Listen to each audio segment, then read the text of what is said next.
ഈശോയിൽ ഏറ്റവും സ്നേഹമുള്ളവരെ, ഇന്ന് മാർച്ച് മാസം 1-ാം തീയതിയാണ്. നോയമ്പിലേക്ക് നമ്മളെ പ്രവേശിക്കാൻ വേണ്ടിയുള്ള ഏറ്റവും അടുത്ത ഒരുക്കത്തിലേക്ക് എല്ലാ ക്രൈസ്തവരും കാത്തിരിക്കുന്ന സമയം.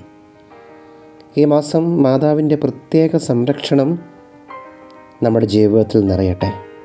മാതാവിൻ്റെ അത്ഭുതകരമായ ഇടപെടലിനെക്കുറിച്ച് ധ്യാനിക്കാനും ഉള്ള അവസരങ്ങളായി തീരട്ടെ എന്ന് പ്രാർത്ഥിക്കുന്നു.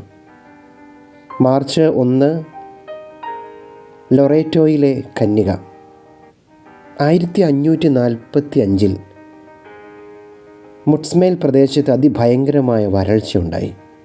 പട്ടണവാസികൾ സാൻ സാൽവറോൾ പള്ളിയിലുണ്ടായിരുന്ന കന്യകാ മാതാവിൻ്റെ സ്വരൂപം വഹിച്ചുകൊണ്ട് പ്രദക്ഷിണമായി 3 മൈൽ അകലെയുള്ള വിശുദ്ധ വെറോനിക്കയുടെ കുരിശടിയിലേക്ക് പോയി.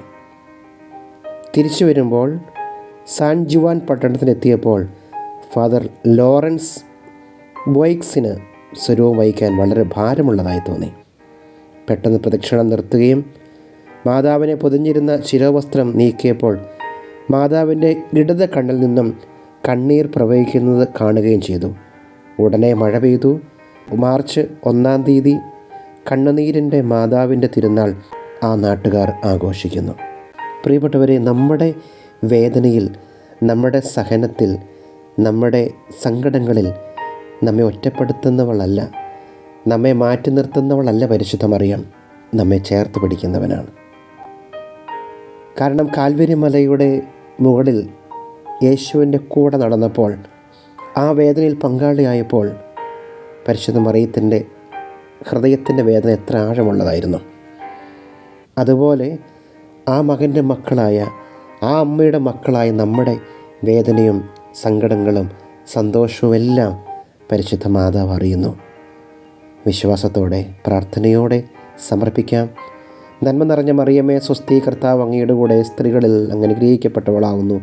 അങ്ങേ ഉദരത്തിൽ ഫലമായി ഈശോ അനുഗ്രഹിക്കപ്പെട്ടവനാകുന്നു. പരിശുദ്ധ മറിയമേ തമ്പുരാൻ്റെ അമ്മേ, പാപികളായ ഞങ്ങൾക്ക് വേണ്ടി എപ്പോഴും ഞങ്ങളുടെ മരണസമയത്തും തമ്പുരാനോട് അപേക്ഷിച്ചു കൊള്ളണമേ. ഈശോയുടെ ആശീർവാദം സ്വീകരിക്കാം.